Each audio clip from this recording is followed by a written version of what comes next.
नमस्कार, मैं हूं मनप्रीत और आप देख रहे हैं आपका अपना चैनल वायरल सच। कल एक बहुत ही दुखद घटना हुई गुरुग्राम में कि जल भराव के कारण एक व्यक्ति की मृत्यु हो गई। कहां तक ये चीज सही है और कौन इसके लिए दोषी है? क्या प्रशासन कान बंद कर बैठा रहता है?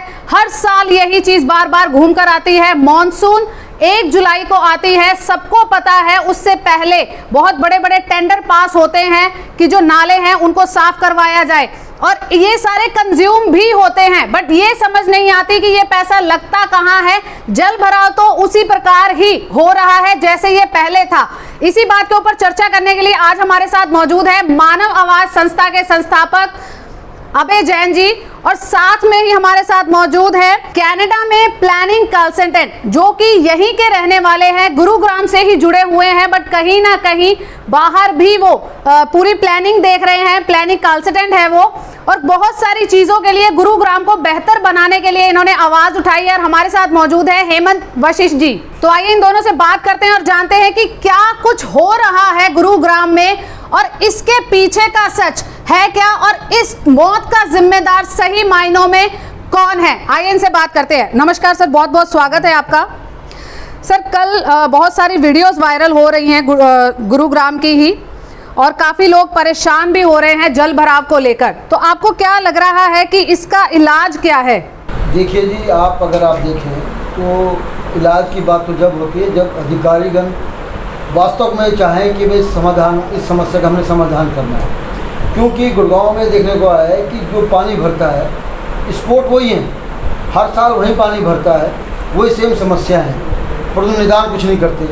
सरकार बात तो बड़ी बड़ी करती है कि इस बार बारिश कुछ भी हो जाए नहीं होगा, परंतु आप देख रहे हैं हर साल उन्हीं जगह बार बार पानी भरता है, परंतु सरकार सिर्फ खोखले वादे करने के अलावा धरातल पर कुछ नहीं करते। नहीं तो ऐसा नहीं हो सकता।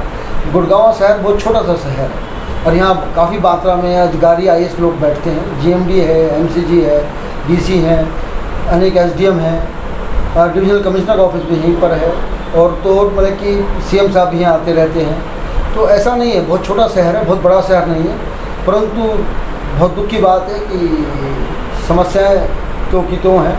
और कल तो जो घटना घटी है, बल्कि आप अगर एक आदमी मतलब कि राय चौक पर पानी में डूब गया, मर गया, ये तो बहुत ही गुड़गांव के समझाना घटना है। और सरकार को अगर अभी भी सरकार नहीं सचती तो बड़ा मुश्किल हो जाएगा, बहुत दुख होगा कि ऐसा क्यों हो रहा है। मैं आप दोनों से ही जानना चाहूँगी। हेमंत जी, सबसे पहले आपसे जानना चाहूँगी कि कल जो हुआ है, जो बरसाती पानी भरा है जो अंडरपास में और उसके बीच में ही एक व्यक्ति की मौत हो जाती है, उसकी वीडियोस भी वायरल हो रहे हैं, इसके पीछे सही में जिम्मेदार है कौन? जी हेमंत जी। देखिए मैडम, ये बनाया गुड़गांव एडमिनिस्ट्रेशन के सहयोग से, तो एडमिनिस्ट्रेशन ही जिम्मेवार है। दूसरी बात, क्या बनाते वक्त जी बहुत कंसल्टेंट एजेंसीज़ हैं जो वर्ल्ड वाइड काम करती हैं और इंडिया में बैठ के ऑनलाइन भी सर्विसेज ऑटोकैड पे अपनी सर्विसेज देती हैं, जिसका ब्लूप्रिंट बनता है। और क्या इन चीज़ों का ब्लूप्रिंट बना नहीं बना मुझे नहीं मालूम। ना तो वो हमने कहीं से पब्लिसाइज होते हुए देखा है, ना कहीं न्यूज़पेपर में देखा है। दूसरी बात कि हर चीज़ का एक ब्लूप्रिंट ज़रूर बनता है, तो ब्लूप्रिंट के हिसाब से इनमें प्रोविज़न्स रखे जाते हैं कि अगर पानी नहीं निकला तो क्या पंप्स होंगे, डीजल पंप्स होंगे। आज हम कोई भी बिल्डिंग बनाते हैं तो उसमें हमारे ऊपर एडमिनिस्ट्रेशन का डंडा होता है जी कि आप मोटर भी लगाएंगे, सम पंप्स भी लगाएंगे, डीजल पंप्स भी लगाएंगे। अगर इलेक्ट्रिसिटी फेल हो गई, you have to run your diesel pumps.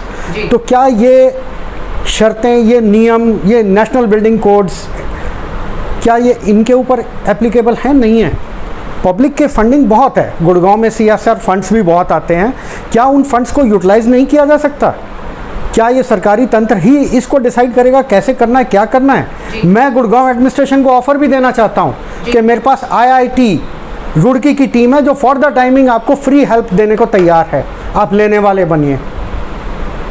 Gurgaon में ना तो पार्किंग है। मैं आपसे एक चीज़ पूछता हूँ, गुड़गांव की कोई सी रोड देख लो जिसमें मुझे सिर्फ 2 किलोमीटर का एक पैच दिखा दो इस मिलेनियम सिटी का, जिसमें पेडेस्ट्रियंस के चलने के लिए जगह हो, साइकिल ट्रैक हो, पार्किंग का प्रोविज़न हो, लाइटों का प्रोविज़न हो, गार्बेज का प्रोविज़न हो, ऑफ रोड का प्रोविज़न हो कि कहीं गाड़ी खराब हो जाए तो उसे आप साइड में कर सकें। जी जी।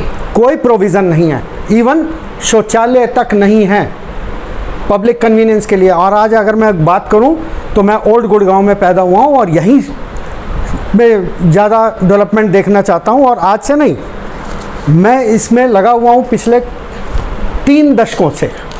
सबसे पहले पार्किंग की प्रॉब्लम को मैंने उजागर किया, और मिस्टर कुरैशी के टाइम में मैंने 3 पार्किंग अलॉट करवाई, जिसमें कमान सराय, पशु अस्पताल, रामलीला ग्राउंड, सदर बाज़ार।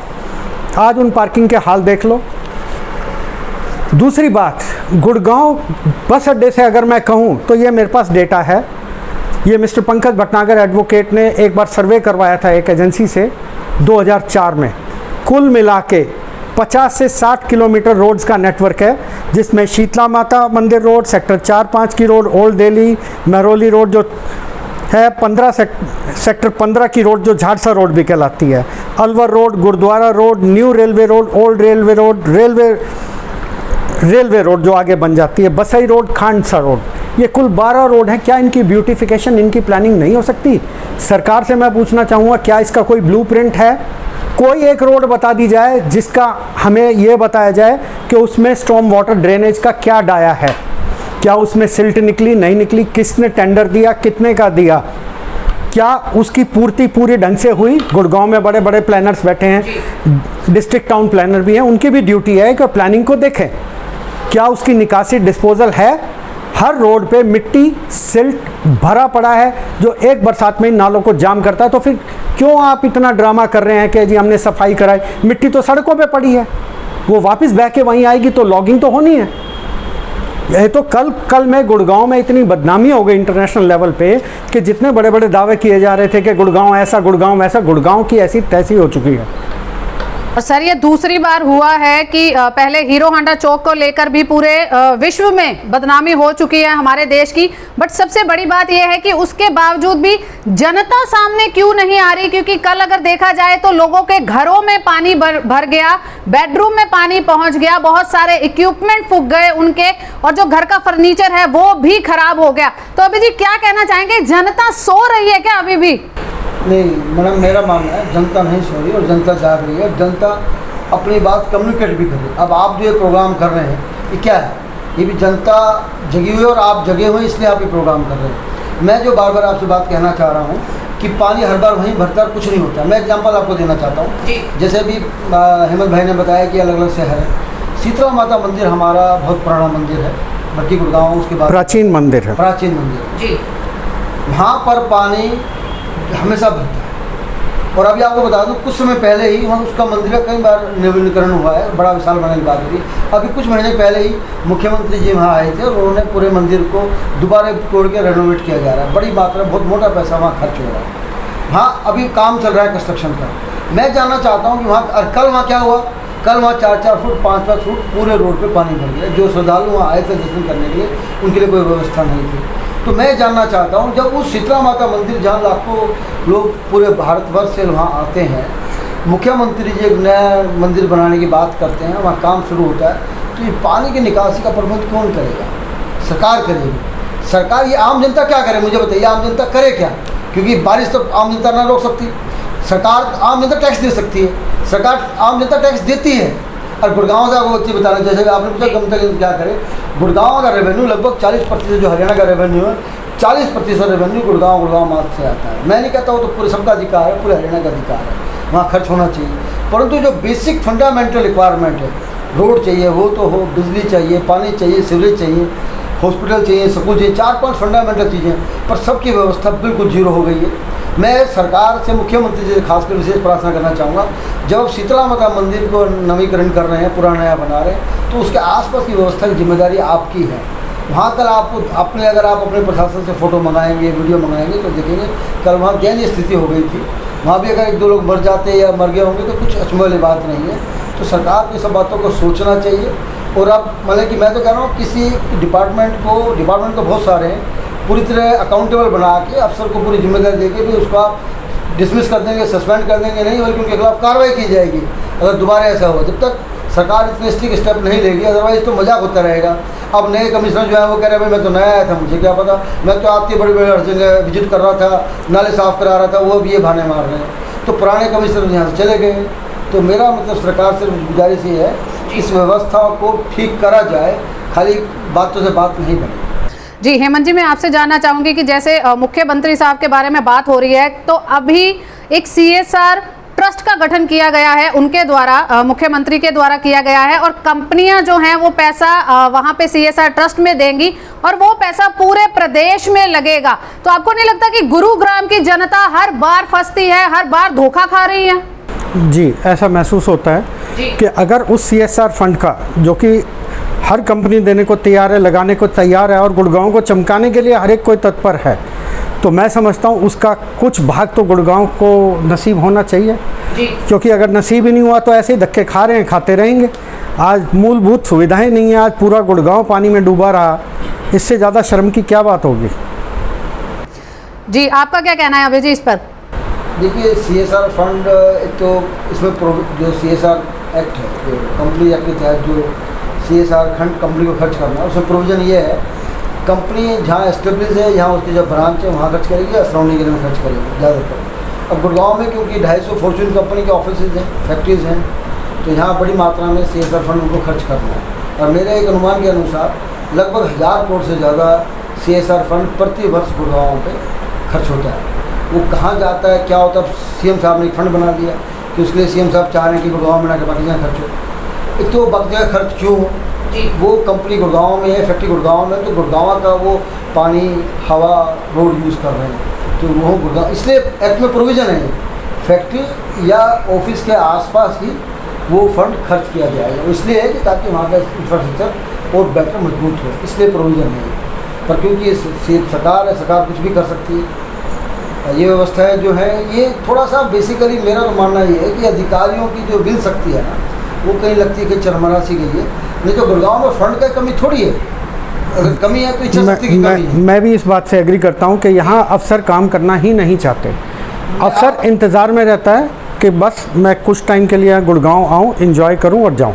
इसी में मैं एक चीज़ और भी ऐड करना चाहूँगी कि हमने वीडियो डाली थी जल भराव को लेकर कि बेडरूम्स में पानी भर गया, और कुछ व्यक्तियों ने कमेंट भी करे, हमारे व्यूवर्स ने, कि जो भाट साहब है वो क्या कर रहे हैं, तोड़ फोड़ के लिए तो वो आगे आ जाते हैं, बट इस टाइम पे भाट साहब क्या कर रहे हैं, क्या जनता के हित में कोई कदम उठा रहे हैं, तो उनका क्या अधिकार था इस समय पर, आप दोनों से मैं जानना चाहूँगी।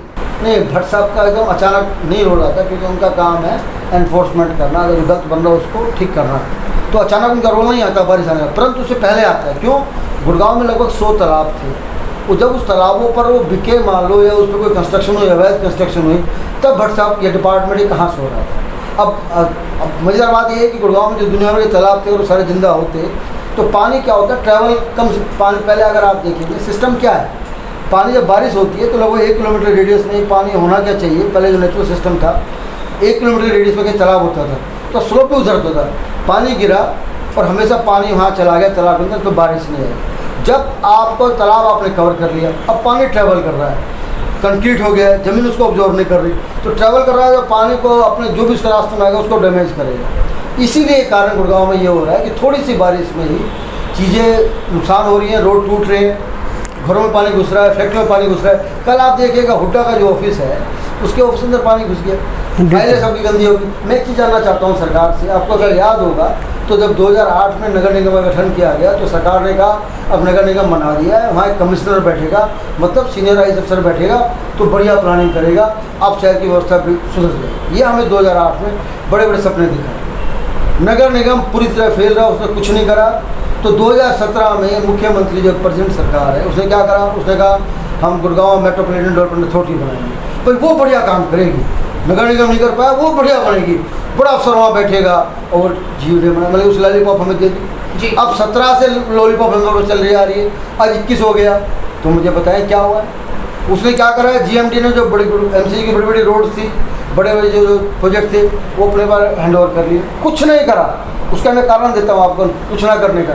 GMDA में आज भी सिर्फ 10% स्टाफ भी परमानेंट नहीं है, 90% स्टाफ है कॉन्ट्रैक्ट पर है। जो आदमी का आप 1 साल के लिए भर्ती कर रहे हैं, अब कैसे प्लानिंग बना लेगा, कैसे विजन कर लेगा। वो तो बेचारे शिक्र में रहता है कि मैं 1 साल बाद दोबारा आऊँगा या नहीं आऊँगा, वो तो जुगाड़ में रहता है। आप सब चमचागिरी करने में, मैं 1 साल बाद चमचागिरी करता रहूँ ताकि मैं दोबारा 1 साल बाद दोबारा कॉन्ट्रैक्ट पर आ जाऊँ। जिस डिपार्टमेंट का नींव इतनी कमज़ोर है कि 10% ही मुख्य से स्टाफ परमानेंट है, 90% स्टाफ कॉन्ट्रैक्ट पर है, टेम्प्रेरी है, तो आप तो मतलब कि गुड़गांव का तो भगवान राम, मेरा तो मानना है कि गुड़गांव की व्यवस्थाएं बिल्कुल राम भरोसे हैं और ये सरकार अच्छी है कि राम पे विश्वास करती है, तो इसलिए सब कुछ राम भरोसे है, तो सब अच्छा ही होगा। अगर पानी भी गिरा है तो कोई नहीं, रोड साफ़ हो गया, पॉल्यूशन कम हो गया।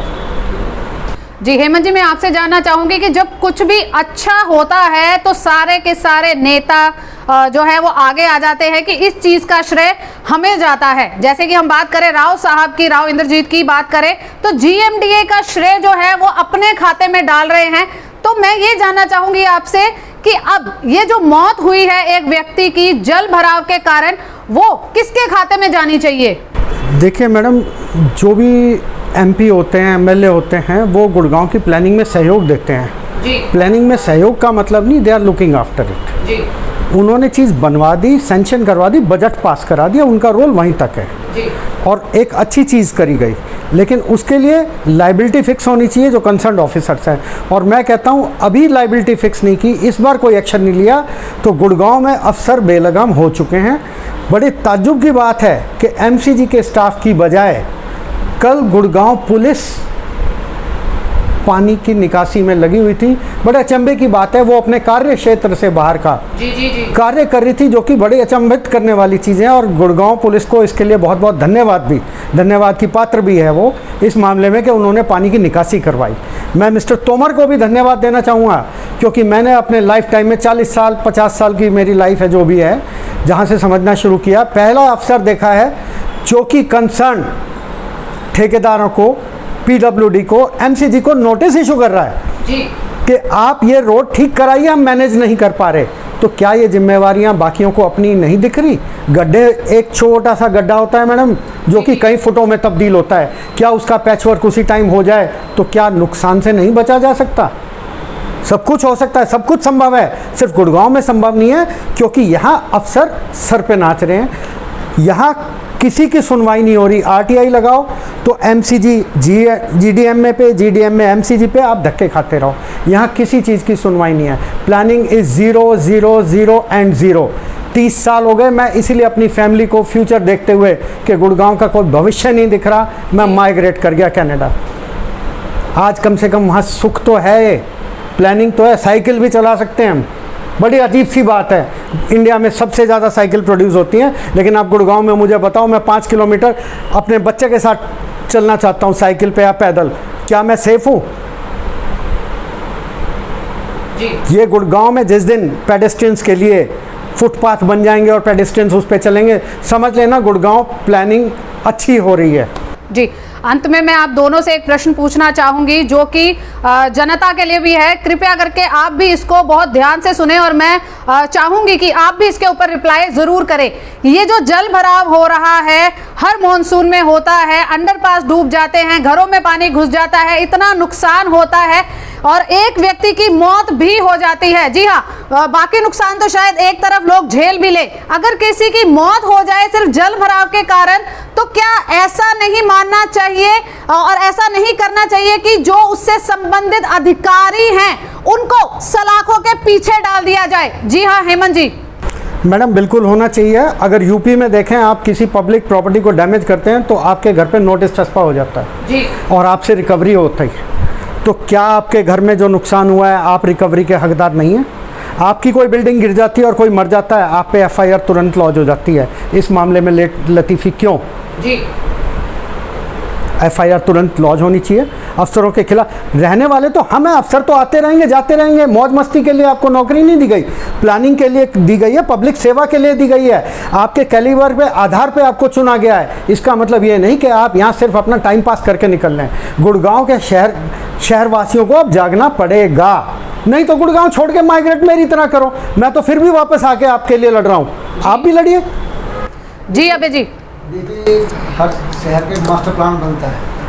गुड़गांव का मास्टर प्लान अभी 2031 बना हुआ है, तो उस पर अधिकारी जो मास्टर प्लान बनता है तो योजना बनती है। मास्टर प्लान का मतलब है कि पूरे शहर की योजना, कहाँ फैक्ट्री होंगी, कहाँ। जब मास्टर प्लान बनता है तो मास्टर प्लान में सब चीज़ों की व्यवस्था होती है कि पानी लाइन कहाँ पर कितना चाहिए, सीवरेज लाइन कहाँ चाहिए, इलेक्ट्रिसिटी कितनी चाहिए, बिल्डिंगें कहाँ होंगी, इंडस्ट्रीज़ कहाँ होंगे, पार्क कहाँ होंगे, स्कूल्स कहाँ होंगे, कॉलेज कहाँ होंगे, हॉस्पिटल्स कहाँ होंगे। मास्टर प्लान का मतलब ये होता है पूरा मकाया मार्क कर दिया जाता है। सर मैं ये बात इसलिए कह रहा हूँ, तो जब मास्टर प्लान जब बन गया तो उसमें से कुछ पता है कि इस पूरे एरिया में स्टॉर्म वाटर कितना आपको चाहिए, उसकी व्यवस्था करना डिपार्टमेंट डीटीपी प्लानिंग जो होता है उसका मेजर काम है, और फिर कंसर्न जो डिपार्टमेंट है उनका काम होता है। तो उनके जो अफसर होते हैं उनके फिक्स प्लानिंग बनते हैं। फिर बाकी जो अफसर आते हैं, जैसे हेमंत जी जो बता रहे हैं अफसर आए चले गए, अफसर तो कोई भी जिले में रूल भी है 2 साल 3 साल 4 साल रहेंगे फिर चले जाएंगे। शहर का जो मास्टर प्लान है तो एक रहता है, तो उस मास्टर प्लान को इम्प्लीमेंट बनाना चाहिए ढंग से, फिर उसको इम्प्लीमेंट करना चाहिए। तो इसमें किसी की भी जिम्मेदारी है, मास्टर प्लान में कहाँ कमी रहेगी, इम्प्लीमेंट में कहाँ कमी रहेगी, उसको बहुत स्ट्रिक्टली फॉलो करना चाहिए। और जो बात अभी हेमंत जी ने कहा है और आप कह रहे हैं, अधिकारी जो भी अधिकारी किसी भी रूप में जिम्मेदार हैं उनके खिलाफ निश्चित तौर पर एक्शन लेना चाहिए। जब तक हम एक्शन नहीं लेंगे ये व्यवस्था ऐसे ही चलती रहेगी। और बड़ी दुख की बात है, पिछले समय में देखा गया है कि किसी भी अधिकारी के खिलाफ जब ये प्रूव भी हो जाता है कि उसने गलत किया है तो भी एक्शन नहीं होता है। तो मेरी गुजारिश है सरकार से, पब्लिक इंटरेस्ट में कोई भी अधिकारी अगर कोई गलती कर रहा है, लापरवाही खिलाफ, उसके खिलाफ एक्शन होना। हमारे यहाँ एक कमी और है कि हमारे यहाँ जो भी प्लानिंग होती है वो बहुत पुअर होती है। अफसरों को पता नहीं क्या है कि जेब से पैसा जाता है क्या है। अगर वहाँ पे फ्यूचर प्लानिंग देखी जाती है कि आज रोड है, आज पॉपुलेशन कितनी है, उन सबको पता है पॉपुलेशन डेवलपमेंट बहुत तेज़ी से हुई है गुड़गांव में। 20 साल में एक रोड पूरी भर गई, मल्टी स्टोरीड बिल्डिंग्स आ गई, सीवेज पे लोड आ गया, पानी पे लोड आ गया, स्टॉर्म वाटर का सब कुछ आ गया। लेकिन क्या ये प्लानिंग एडवांस में नहीं कर सकते? क्या फ्यूचर प्लानिंग नहीं हो सकती 40 साल 50 साल की 100 साल की? ज़रूरी है 1 फुट की पाइप ही डालें? आप डाल दो 8 फुट की, 10 फुट की डाल दो फ्यूचर प्लानिंग को देखते हुए, ना आपको जल्दी से सफाई करनी पड़ेगी। वन टाइम ही तो एक्सपेंस है। आज प्राइवेट बिल्डर्स हैं, प्राइवेट कॉलोनाइजर्स हैं, वो क्यों ऐसा खर्चा कर लेते हैं? क्योंकि वो रोज़ रोज़ ये खुदाई नहीं कर सकते, तोड़ा फोड़ी नहीं कर सकते। तो सरकार को भी देखना चाहिए फ्यूचर प्लानिंग, क्योंकि जो ये एजेंसियाँ हायर करते हैं थकी हुई एजेंसियाँ हैं।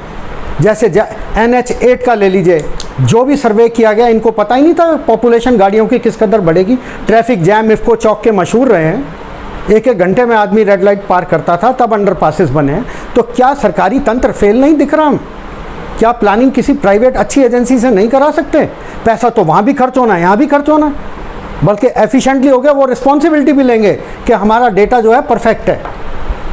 तो मैं सरकार से गुजारिश करूँगा कि गुड़गांव की तरफ थोड़ा सा ध्यान दे लें, क्योंकि तकलीफ़ हमको हो रही है सबको।